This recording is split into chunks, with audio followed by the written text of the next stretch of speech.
Again, everything that the congressional Democrats do is our title for the people. But sadly, Senate Republicans continue to stand in the way. Yesterday was such a sad day. Senate Republicans voted to aid and abet the most dangerous campaign of voter suppression since Jim Crow, as they blocked a vote on the Freedom to Vote Act, hurting their own constituents and dishonoring the sanctity of the vote in our Constitution. The stakes could not be higher. State lawmakers have introduced 425 voter suppression bills in 49 states in the 2021 sessions alone. A number of them have become law, and they must be overturned, and this legislation would do that. It would not only end their voter suppression laws, but it would end their vote nullification laws. They're there to overturn the results of an election. Really? House Democrats have passed H.R. 1, which is now the bill that I mentioned in the Senate, the Freedom to Vote Act, as modified in the Senate. It's a good bill. H.R. 4, the John Lewis Voting Rights Act. And today, when I leave here, I'll go out this door and go to the 10th anniversary of the MLK Memorial dedication. The MLK Memorial, 10 years it's been. Imagine, Martin Luther King was 58 years ago, nearly 60 years ago, when he stood near that place and talked about justice and democracy, and the beautiful speech, I had a dream speech, a fierce urgency of now. Now Martin Luther King is there on the mall, as John Lewis called it, America's front yard, with Washington and Lincoln and Jefferson, presidents of the United States, and Reverend Martin Luther King. So we'll go down there, and then honoring Dr. King, of course, being inspired by his work and words to protect the ballot. Finding that 49 members of Congress and 182 senior congressional staffers have violated the Stock Act, the insider trading law.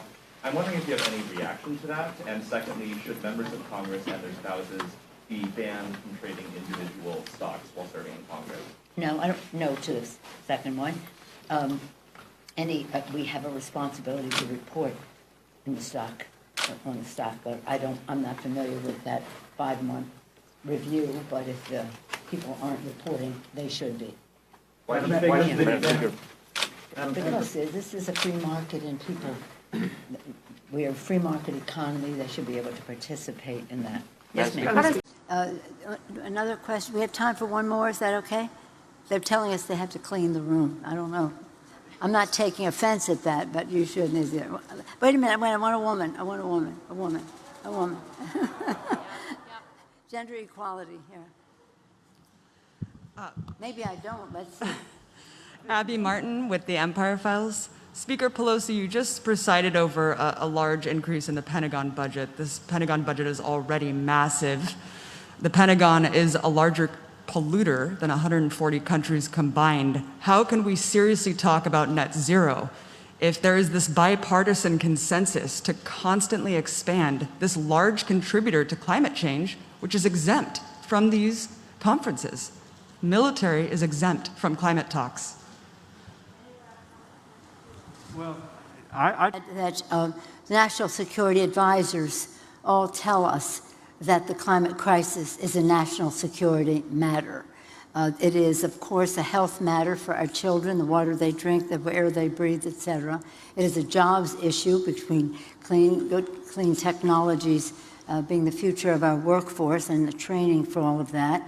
It is a national security issue because of the all of the conditions that climate crisis produces. I won't go into all of them, but they are cause for migration, conflict over habitat and resources, and again, a security challenge globally. And then the fourth, of course, the moral issue that we need to pass on this planet to future generations in a responsible way. Now, recognizing what you said, we recognize that as well.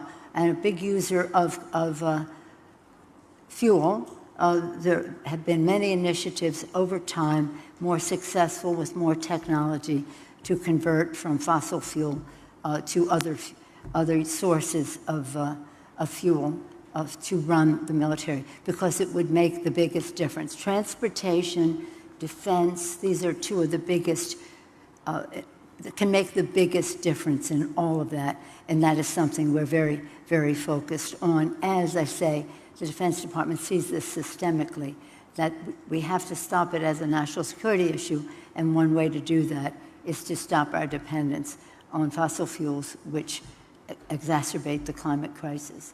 With that, I thank you all for being here. Unfortunately, they're telling we have some important decisions to make in the next few days so that we can proceed. I'm very disappointed that we're not going with the original $3.5 trillion, which was very transformative. But in the whatever we do, we'll make decisions that will continue to be transformative about women in the workplace. So transformed because of childcare and universal pre-K, which sort of go together, the child tax credit, home health care workers. Men benefit too, but largely women, and women are those caregivers as well. So not only to free up women to go into the workplace for their own professions and interest, but also to recognize the work that women do in providing that health care, issues that relate to family and medical leave and the rest. The Build Back Better is three baskets. It's climate, which we spent some time talking about already, health, jobs, security, and moral responsibility. It's health care, the issues that relate to the Affordable Care Act, Medicare and Medicaid, and family care. I mentioned some of those issues already. And so whatever we do, it will be transformative. It will produce results. And we are very grateful to our president for saying, I want to pass the bipartisan legislation on infrastructure, but I will not confine my vision for the future to what can be in that bill. Hence, we need the Build Back Better. In addition to that, of course, and that, again, let me just say, that's really a very important jobs bill. It's a jobs bill, and it's a bill about our children, and it is about our values. So I'm pretty excited about the prospect that we have to make some difficult decisions, of course, because we have fewer resources, but nonetheless, no diminishing of our commitment to a transformative agenda for the children. As you know, we're back today to do the debt ceiling, and this will go until nearly $500 billion until December 3rd. In the meantime, we'll be working to try to have bipartisanship, as we always have had on legislation. I just want to, let me just say some of the things that could happen if we do not achieve that.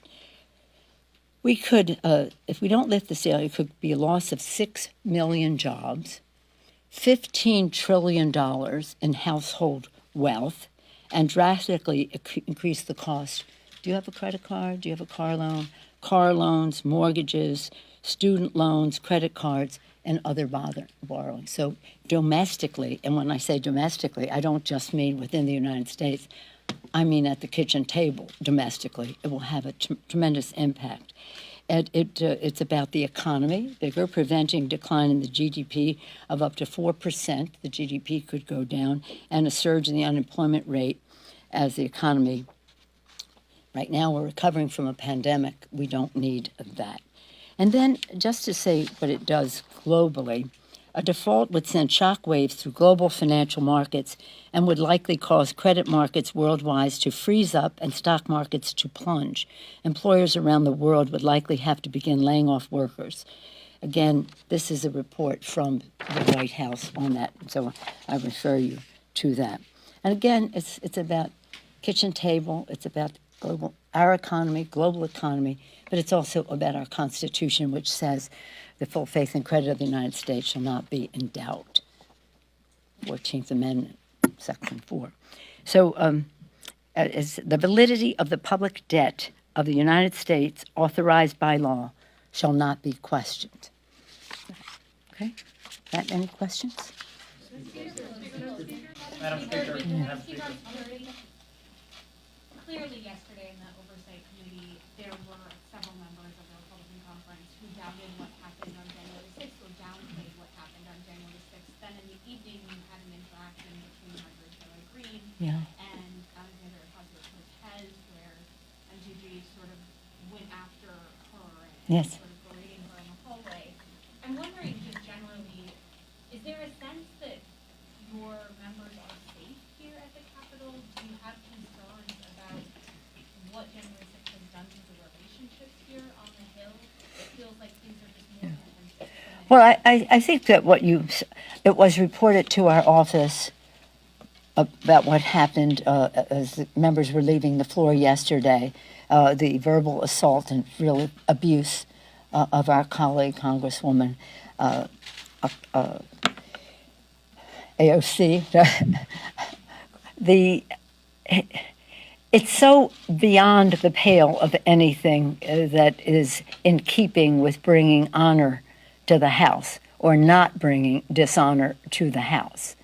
It's so beyond the pale that you wonder, it probably is a matter for the Ethics Committee, but that's up to someone. I've always kept the leadership offices separate from any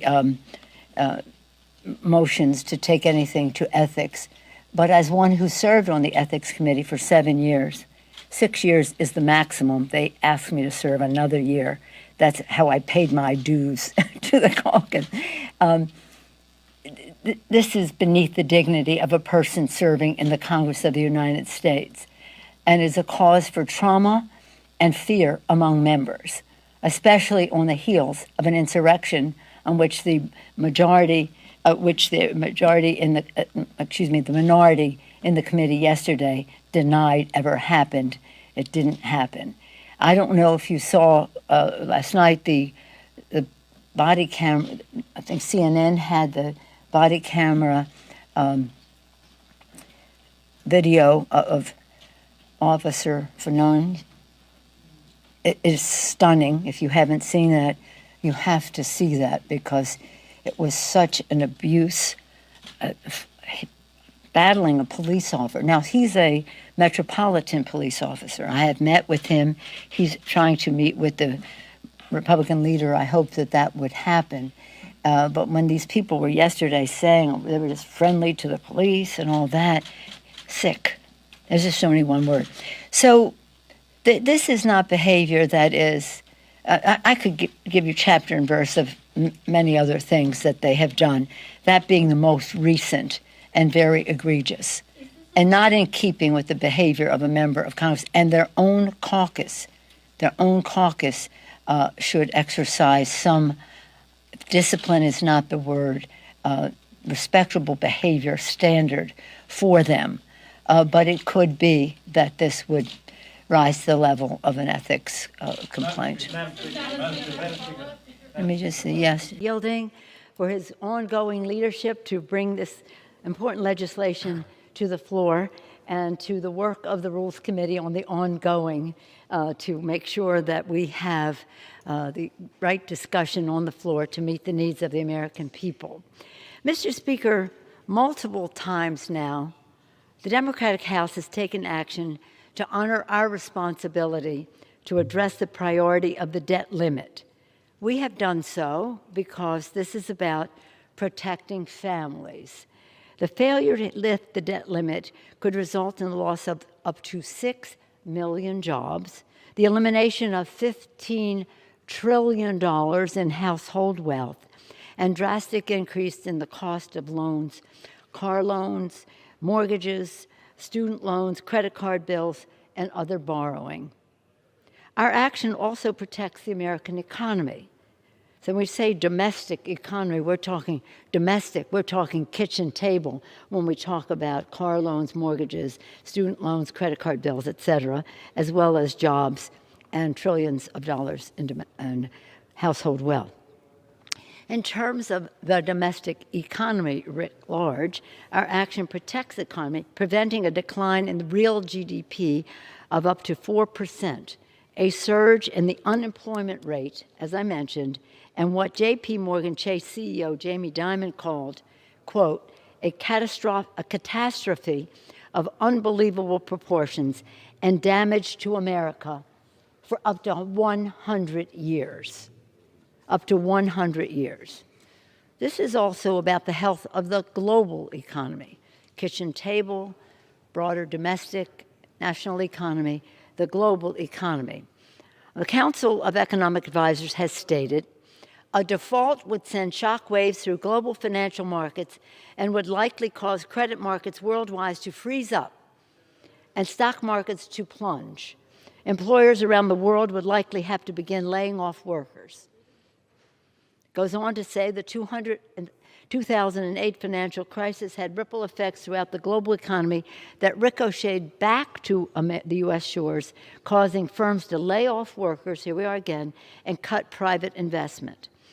A financial crisis driven by a default has the potential to be even worse, in addition to hitting a global economy not fully recovered from the pandemic.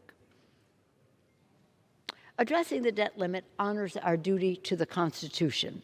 The 14th Amendment, Section 4 states, the validity of the public debt of the United States authorized by law shall not be questioned. So my question, Mr. Speaker, to you is, and to our colleagues, what is it that they have against families when they want to increase unemployment, decrease household wealth, and have families be charged more for car loans, credit card loans, mortgage payments, and other borrowing? Don't you care about that? What do you have against our own economy, where this catastrophe of unbelievable proportions could have impacts for over 100 years? Don't you care about that? Also, the health of the global economy, which I described so clearly, causing credit markets worldwide to freeze up and stock markets to plunge, and employers around the world have to begin laying off workers. Again, coming back to our shores. Certainly, you have respect for the Constitution of the United States, to which we take an oath to protect and defend, which states the validity of the public debt of the United States authorized laws shall not be questioned. Let us be clear about what this means. Addressing the debt limit is not about future spending, as some have tried to represent. This is about meeting obligations that the government has already incurred, including from the bipartisan COVID relief legislation passed last year. Only 3% of the current debt that we're addressing here has been incurred during the Biden years. Under President Biden, 3% of what we're talking about here. We're talking about the Trump debt incurred, and some of it in a bipartisan way, to address the COVID crisis. Not all, though. We were not complicit in the Republican tax scam to give 83% of benefits to the top 1% in our country, adding about $2 trillion that we have to cover here now. Let us remember this should not be controversial. The debt limit has been a long-time bipartisan issue. Congress also has passed the debt limit 78 times since 1960. 29 times with the Democratic president in the White House, and 49 times under a Republican president, almost twice as many times under a Republican president. But it has always been bipartisan. It has not always been unanimous. People have registered their concerns, their complaints. But up until now, they haven't stood in the way of passing legislation. More recently, in 2011, each of the 7 times that the debt limit was addressed, Congress did so on a bipartisan basis. This includes 3 times under the last administration when Democrats cooperated in order to protect the economy from catastrophe. I want to remind that when President Obama was president and the Republican majority in the Congress was threatening to not lift the debt limit, just the threat of that had an impact on our credit rating. Our credit rating went down. The mere discussion of not lifting the debt limit had a negative impact on our credit rating. Don't you care about that? It is sad that Republican obstruction has delayed action for so long, and it is sad that they will not join us for a longer-term suspension. The full faith and credit of the United States must never be questioned, and the financial security of families must never be gambled with, as our Republican colleagues seem to be doing, even though, as Mr. Hoyer mentioned, that Mr. McConnell at one point was playing Russian roulette with the economy. Russian roulette for Moscow Mitch. Interesting. Democrats are for the people, and I urge a strong bipartisan vote for this legislation and for protecting the economic strength of America's working families. With that, Mr. Chairman, I again commend you for bringing this to the floor, ask for a unanimous vote on this important legislation, and yield back the balance of my time. Thank you, The gentle Mr. lady yields. The gentleman from Massachusetts reserves. The gentlewoman. Good afternoon, everyone. It is really an honor to be here with our distinguished delegation from the House of Representatives. I want them all to stand so you can see who they are. Congressman Earl Blumenauer, McCollum, Pingree, Keating, Bonamici, Brownlee, Huffman, Lowenthal, Beyer, Boyle, Espaillat, Caston, Escobar, Ocasio-Cortez, Levin, Neguse. Thank you all for being here. Today we will hear, and that's an applause line in case you didn't know. And we can applaud ourselves. We can applaud ourselves. This is a delegation that is so full of knowledge on the subject, determination to get the job done, holding it as a value, and again, with the beautiful diversity of our country. I'd like to acknowledge our panelists who you'll be hearing from. Congressman Frank Pallone of the Energy and Commerce Committee, Eddie Bernice Johnson, Chair of the Science, Space, and Technology Committee, Gregory Meeks, Foreign Affairs, Raul Grijalva, Natural Resources, Kathy Castor, the Select Committee on Climate. It is a very important meeting for the world. We know that, and we come here equipped, ready to take on the challenge, to meet the moment.